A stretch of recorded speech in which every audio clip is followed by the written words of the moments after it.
본문에서 빌립은 예수님께 간청을 드립니다. 주여 아버지를 우리에게 보여주옵소서. 그리하면 족하겠나이다. 이 요청은 내 눈으로 확인한다면 그때는 하나님을 믿고 내 삶을 맡기겠습니다 라는 뜻입니다. 그러나 보여주면 믿겠다는 이면에는 대상을 내 시야에 가두고 통제하려는 욕망이 숨어 있습니다. 내가 이해할 수 있는 것만 인정하겠다는 것은 결국 나 자신이 진리의 최종 심판관이 되겠다라는 무서운 교만이기 때문입니다.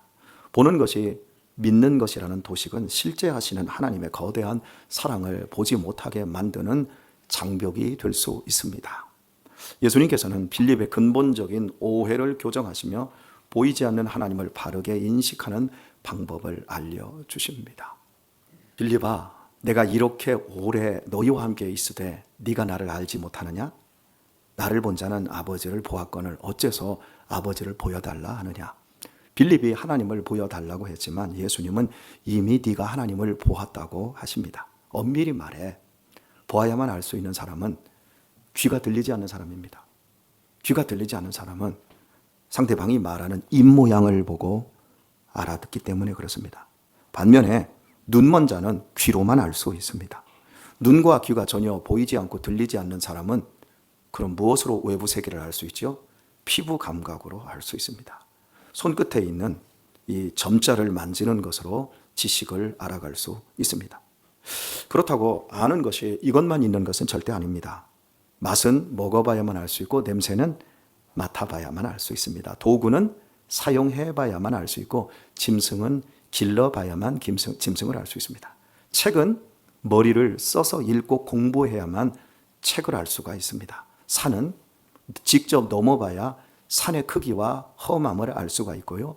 물은 바지를 걷고 직접 건너봐야 물의 깊이를 알 수 있고 사람은 겪어봐야만 그 사람을 알 수 있습니다. 눈으로 본다고 귀로 듣는다고 만져본다고 알아지는 게 아닙니다.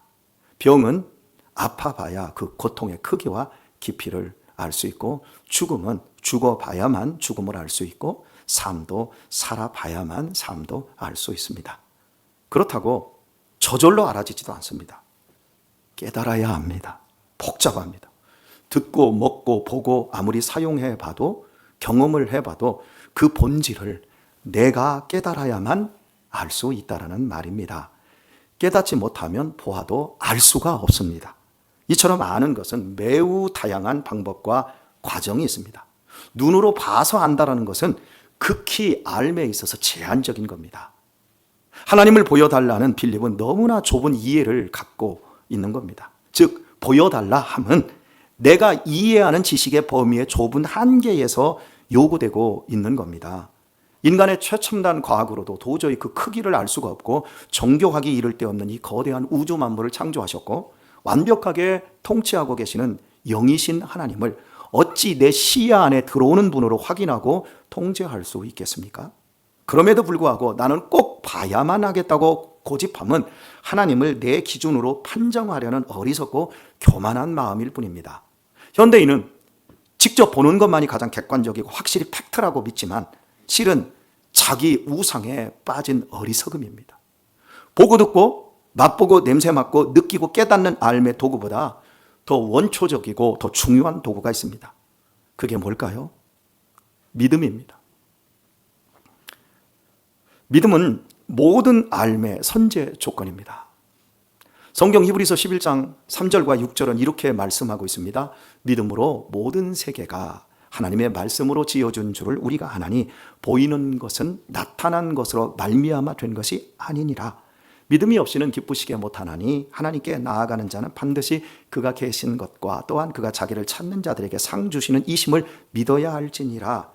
참으로 놀랍고도 단순하면서도 명쾌한 말씀입니다.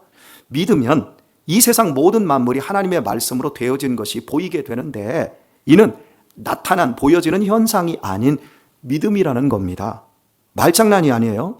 그러므로 하나님께 나아감의 선결 요건이 믿음이며 바꿔 말하면 믿음이 있기에 하나님께 우리가 온다라는 겁니다.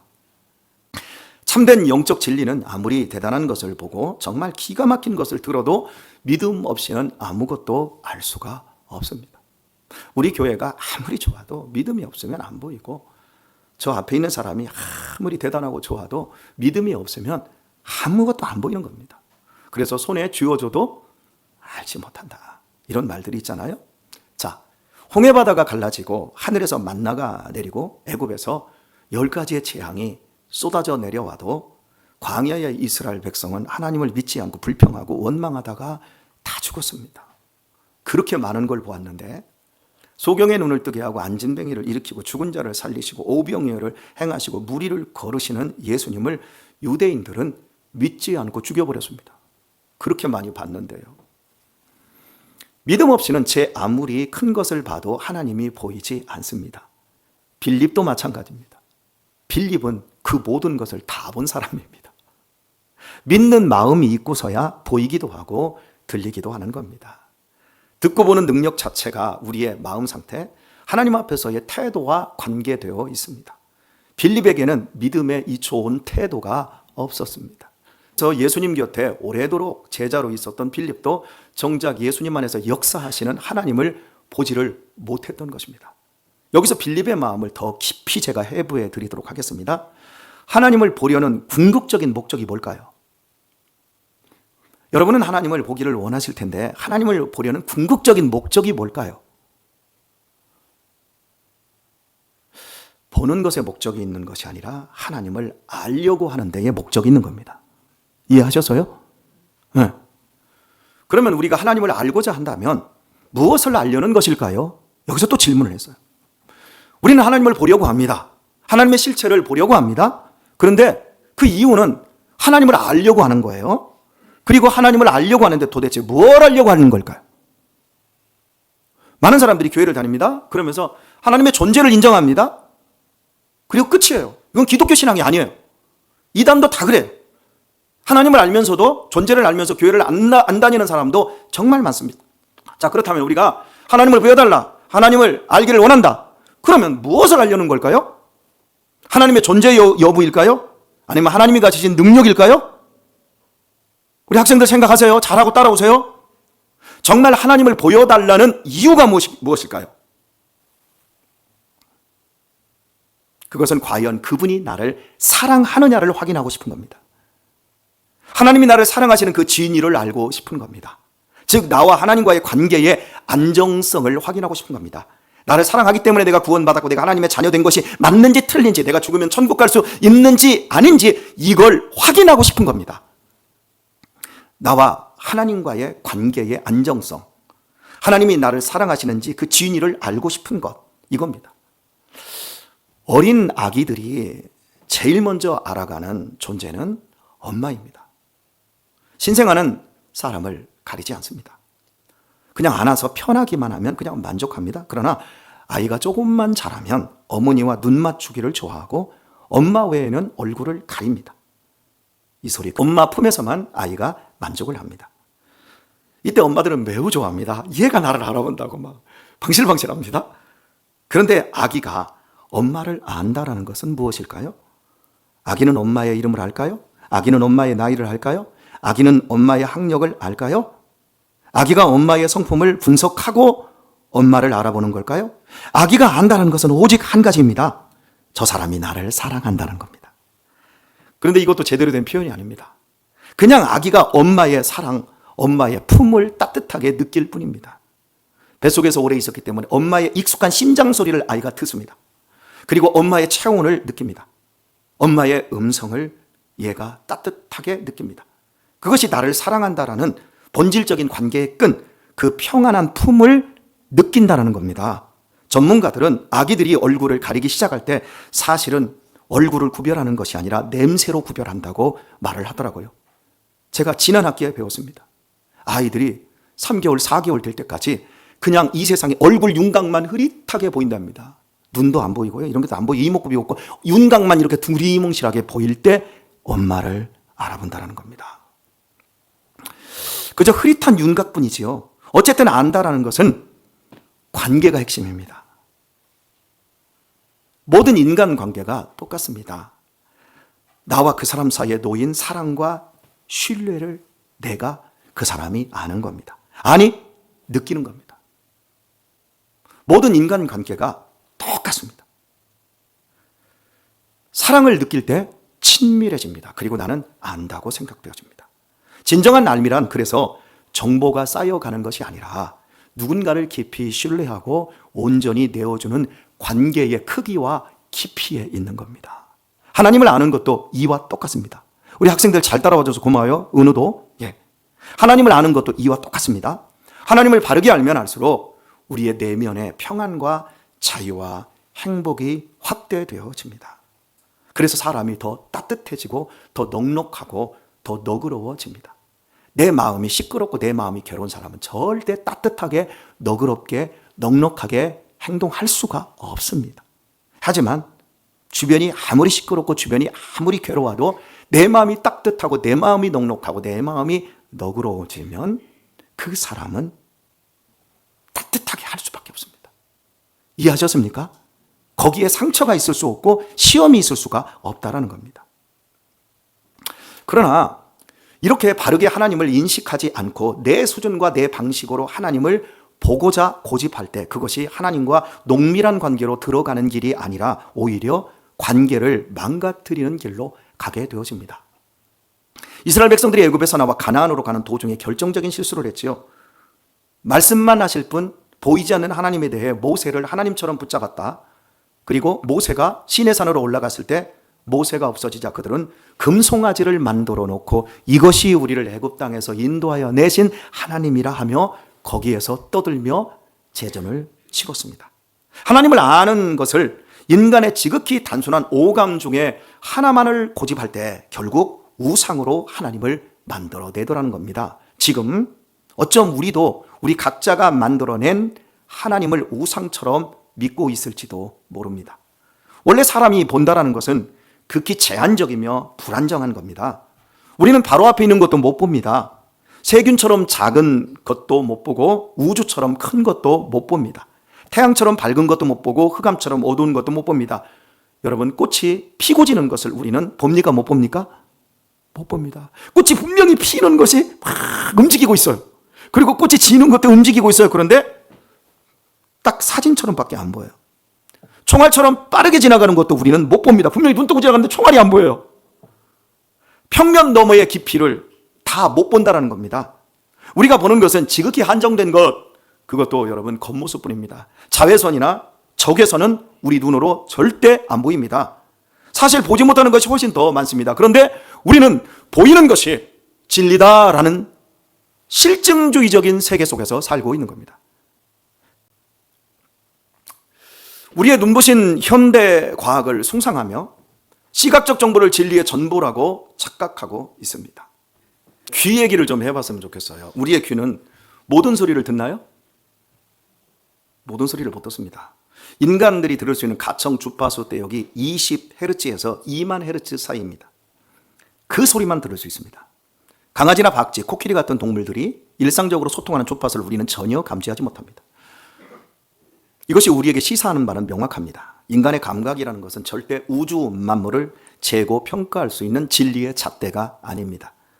그저 세상을 내다보는 아주 작고 제한된 그리고 때로는 너무나 쉽게 왜곡될 수 있는 좁은 창문에 불과합니다. 그 좁은 창문으로 들여다보고 있는 겁니다. 우주 만물을 창조한 무한한 신을 내 시각이라는 이 좁은 창문 안으로 들이밀어 보여달라 이렇게 요구하는 것은 논리적으로 엄청난 모순인 겁니다. 종이컵 하나 딸랑 들고 와서 태평양 바닷물을 다 담아보겠다고 고집을 부리고 있는 거예요. 인간의 인식 범위를 아득히 초월하는 무한한 존재를 유한한 감각의 틀 안으로 들어와서 나한테 결제를 받아라. 그러면 내가 믿어주겠다. 이런 식의 요구는 진짜 불가능한 것을 요구하고 있는 겁니다. 그렇다면 여기서 자연스럽게 다음 단계의 철학적 질문이 파생이 되어집니다. 우리의 제한된 인식과 좁은 감각의 한계를 벗어나는 영역, 즉 보이지도 않고 들리지도 않는 그 너머의 실체를 우리는 대체 어떤 방식으로 인식하고 있을까요? 아니, 어떤 방법으로 인식했기에 지금 여기에 있는 걸까요? 바로 여기에서 믿음이 필요해지는데, 믿음은 우리 인식의 범위 내에서는 필요하지 않습니다. 보고 듣고 느끼고 경험하는 이 안에서는 믿음이 안 필요하다고요. 인식의 범위를 벗어나는 곳에서부터 드디어 비로소 믿음이 시작이 되고 필요한 겁니다. 자, 이걸 제가 한번 설명을 해볼게요. 지금 이 공간에 전등이 몇 개예요? 이곳에 다닌 지가 얼마인데 전등이 몇 개인지도 모르세요? 저도 몰라요.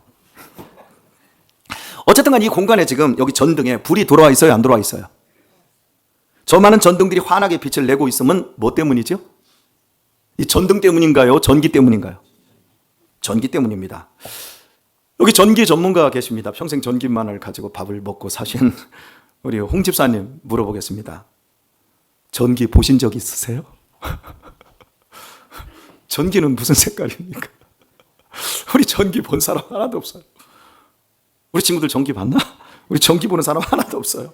전기는 눈에 보이지 않지만 등이 켜지고 전열기에 열이 발생하고 지금처럼 음향기기를 통해 말을 증폭시키므로 전기가 있다, 전기가 들어왔다, 전기가 나갔다, 이것을 우리가 인식하지요. 이 공간에서 지금 사용되고 있는 전기는 이곳에서 만들어졌나요? 저 아산만 넘어 당진 화력발전소에서 생산된 전기가 약 30km에 뻗어 있는 전봇대 위를 가로지르는 전선줄로 연결되어 이곳에 도착한 것입니다. 만약 그 긴 전선 중에 0.1mm라도 단선되었다면 이곳에 전기는 오지 않을 겁니다. 그러므로 지금 전기가 여기에 오고 있음은 보이지 않아도, 확인되어지지 않아도 저 당진 화력발전소의 그 어마어마한 발전소와 발전기와 이곳이 연결되어 있음을 증언해 주고 있는 겁니다. 그렇죠? 이와 마찬가지로 우리가 지금 하나님께 예배하고 있음은 우리와 어마어마하게 떨어져 있는 것 같고 전혀 볼 수 없지만 하나님과 내가 믿음이라는 매개체를 통해 연결되어 있음을 증명하고 있는 겁니다. 계시된 성경을 통해 오늘 이렇게 제 설교를 통해 우리는 이 우주를 창조하시고 아들을 십자가에 못 박아 우리의 죄를 몽땅 사하시고 우리를 죄와 죽음에서 건져내어 당신의 영원한 집으로 불러주신 하나님을 더욱 알아가고 있는 것입니다. 그래서 전혀 볼 수가 없고 들을 수 없고 만질 수 없는 하나님이지만 우리는 그 하나님을 전적으로 믿고 신뢰할 수 있는 겁니다. 유한한 인간과 무한한 진리 사이를 이어주는 보이지 않는 연결선이 바로 믿음인 겁니다. 이 선이 단단히 연결되어 있을 때 비로소 우리의 삶 속에 실제적인 변화가 나타나는 겁니다. 전기가 연결이 되어 있을 때 열이 발생하고 전등이 들어오는 것처럼 이 믿음으로 하나님과 우리가 연결되어 있다면 우리의 인생 속에 분명히 변화는 나타나게 되는 겁니다. 젊은 남녀가 만나 사랑하다가 결혼에 이르지만 그들은 서로를 완전히 알지 못합니다. 결혼이 각자의 미래에 어떤 영향을 끼칠지, 결혼 후 상대가 어떻게 변화할지, 자신이 어떤 사람이 될지 다 알지 못합니다. 10년 뒤에, 20년 뒤에, 30년 뒤에 미래를 100% 완벽하게 통제하고 예측할 수 있는 데이터를 손에 쥐고 결혼한 부부가 있을까요? 결혼이라는 깊은 파트너십은 본질적으로 거대한 불확실성으로 뛰어드는 엄청난 모험 행위입니다. 그래서 셰익스피어는 이렇게 말합니다. 결혼은 어두운 절벽에서, 밑이 보이지 않는 어두운 절벽에서 내가 여기서 뛰어내리면 누군가가 밑에서 나를 확실하게 안전하게 받아줄 것이다 라고 믿고 뛰어내리는 행위랍니다. 정말 적절한 표현입니다. 남들은 어려워도 나만큼은 행복할 것이라고 100% 믿습니다. 믿음입니다. 사람의 마음은 변할 수도 있고 예상치 못한 질병이나 경제적 위기가 닥칠 수도 있습니다. 그 어떤 최첨단 인공지능 예측 모델을 돌려도 상대방이 나에게 평생 헌신할 것이라는 완벽한 보증서는 발급받을 수 없습니다. 만약 누군가 내가 앞으로 절대 변하지 않고 나만 사랑할 것이라는 모든 증거와 재무 심리검사 결과지를 지금 내 눈앞에 완벽하게 보여주지 않으면 절대 결혼 안 해 이렇게 외친다면 그건 사랑이 아닌 냉혹한 비즈니스 계약일 뿐입니다. 상대방이 반대로 나를 억압하거나 협박해서 도망가지 못하게 만들어 결혼한다면 그건 통제와 폭력입니다. 우리가 수많은 불확실성과 리스크를 다 끌어안고도 기꺼이 내 삶의 일부를 상대방에 내어주는 결혼에 도전을 하는 이유, 그게 바로 보이지 않는 신뢰, 믿음 때문입니다. 그렇다면 그 무모해 보이는 신뢰는 도대체 어디서 기인한 것일까요? 맹목적인 착각일까요? 아닙니다. 바로 그동안 상대방과 부대끼며 쌓아온 구체적인 연애 시절, 사랑의 경험에서 비롯되는 겁니다. 미래의 완벽한 데이터가 있어서 믿는 게 아니라 과거부터 지금까지 나를 대했던 그 사람의 인격, 나를 향한 진심 어린 태도를 사랑으로 경험했기 때문입니다. 그 보이지 않는 신뢰, 즉 믿음을 부여잡고 기꺼이 불확실한 미지의 미래로 내 몸을 던지는 것, 그것이 결혼입니다. 그러니까 결혼은 엄청난 모험이 동반된 믿음인 겁니다. 살펴본 대로 우리의 시력과 우리의 청력, 우리의 인간적 인식 능력은 너무나 불완전하여 하나님을 완전하게 인식할 수 없습니다. 그런데 역설적이게도 바로 그 한계가 우리의 믿음을 무너뜨리는 것이 아니라 오히려 더 굳건하게 할 수 있습니다. 이유는 그리스도 예수님 때문입니다. 예수님은 완전하신 하나님의 계시이기 때문입니다. 나를 본 자는 아버지를 보았거늘, 이 말은 예수님이 단순한 종교 지도자가 아니라 하나님의 계시자라는 뜻입니다.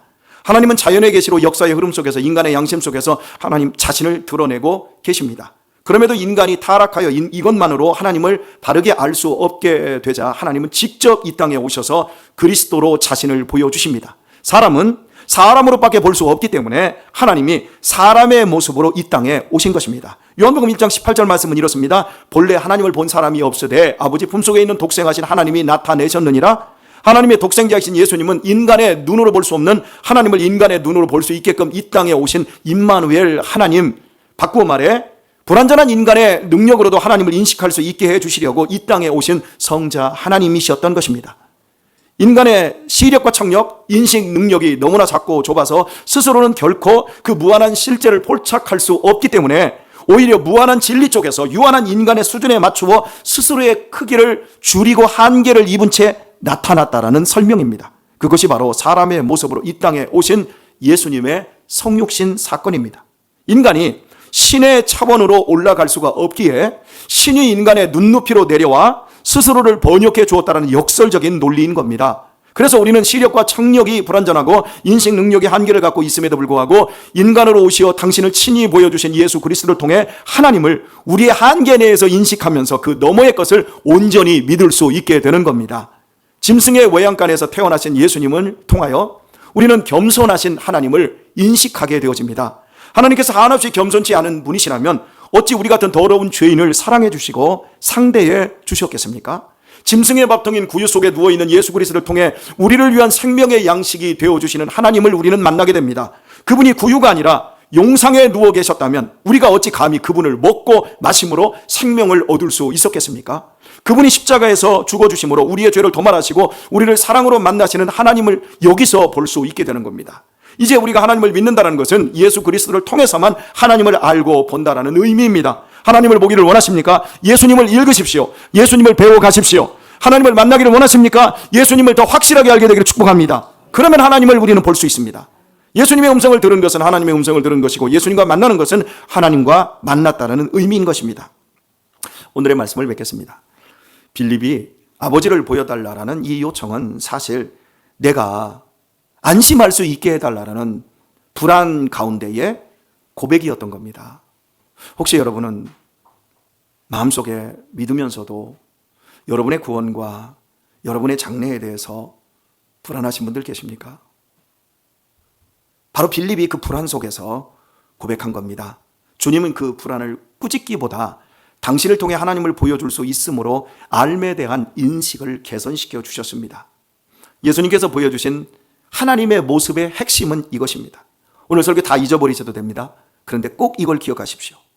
예수님께서 보여주신 하나님의 핵심적인 모습, 요한복음 13장 1절 말씀입니다. 유월절 전에 예수께서 자기가 세상을 떠나 아버지께로 돌아가실 때가 이른 줄 아시고 세상에 있는 자기 사람들을 사랑하시되 끝까지 사랑하시니라. 하나님은 저와 여러분을 사랑하시되 끝까지 사랑하시는 완전하신 하나님이십니다. 절대 우리를 놓지 않습니다. 우리를 버리지 않습니다. 믿음은 눈으로 보이는 것을 붙잡아 두는 것이 아니라 나를 끝까지 사랑하는 하나님께 마음을, 내 인생을 다 맡겨드리는 일입니다. 그래서 하나님을 안다는 것은 정보가 늘어나는 것이 아니라 예수님 안에서 하나님의 사랑이 더욱 깊어지는 것을 의미합니다. 주 안에서 사랑하는 교우 여러분, 이제 보여주셔야 믿겠습니다라는 조건을 내려놓고 주님, 제가 하나님을 신뢰하겠습니다라고 고백하도록 하십시다. 하나님, 제가 하나님을 너무너무 사랑합니다. 이렇게 고백하도록 하십시다. 어린 아기처럼 하나님을 무조건적으로 신뢰할 때 우리 마음의 불안은 지워지고 평강이 차오르게 될 것입니다. 지금 중동 땅에 전쟁이 계속 증폭되어지고 있습니다. 우크라이나 땅의 전쟁은 끝나려고도 하지 않습니다. 기름값이 이번 주에 한 400원 정도 올랐습니다. 물가가 엄청나게 치솟을 것입니다. 쉽게 이 위기들이 지나가지 않을 거라고 생각되어집니다. 그런데 저는 이 위기 속에서 생각하게 되어집니다. 그래, 마지막 때 주님이 오실 가까이에는 세상에 온갖 지진과 기근과 전염병이 창궐하고 거짓 선지자들이 넘쳐나고 그리고 결정적으로 전쟁으로 더 흉흉해진다 그랬습니다. 지금 그렇게 가고 있는 거고, 그리고 마지막 최후의 아마겟돈 전쟁, 이것을 우리는 지금 3차 세계대전으로 이야기하는데, 그 3차 세계대전은 중동 땅 아마겟돈, 무기뚜에서부터 시작됩니다. 그런데 지금 전쟁이 바로 거기에서 발화되고 있습니다. 저는 이걸 보면서 그래, 주님 오실 때가 가까웠지. 이제 천국으로 이사갈 날이 멀지 않았지. 이 세상이 흔들리는 이 순간에 하나님 흔들리지 않게 해주세요 라고 할 것이 아니라, 하나님, 영원하신 하나님이 제한된 이 세계에서 영원한 하나님의 나라를 눈뜨고 더 확실하게 그 믿음을 가지고 주님의 오심을 기다리게 해 주시도록 이렇게 우리를 깨우쳐 주시니 감사합니다. 사랑하는 교회 여러분, 어떤 경우에도 이 세상에서 바닷물이 뛰놀고 세상이 흉흉하고 어떤 위기와 고난과 절망이 오다 할지라도 하나님이 저와 여러분을 선택하셨고 이렇게 무지몽매한 우리에게 하나님의 존재와 그 사랑을 알려주셨습니다. 그리고 그 하나님이 우리에게 이렇게 말씀하고 계십니다. 내가 너를 사랑하되 끝까지 사랑한다. 내가 너를 끝까지 책임진다. 오늘 우리의 믿음과 인식이 우리의 눈과 이성의 편협한 한계를 넘어 실제하시는 하나님과 더욱 농밀하게 연결되어 전쟁과 가난과 죽음의 위협 속에서도 복된 나날들을 살아내는 하나님의 충성된 자녀들 다 되시길 예수님의 이름으로 축원드립니다.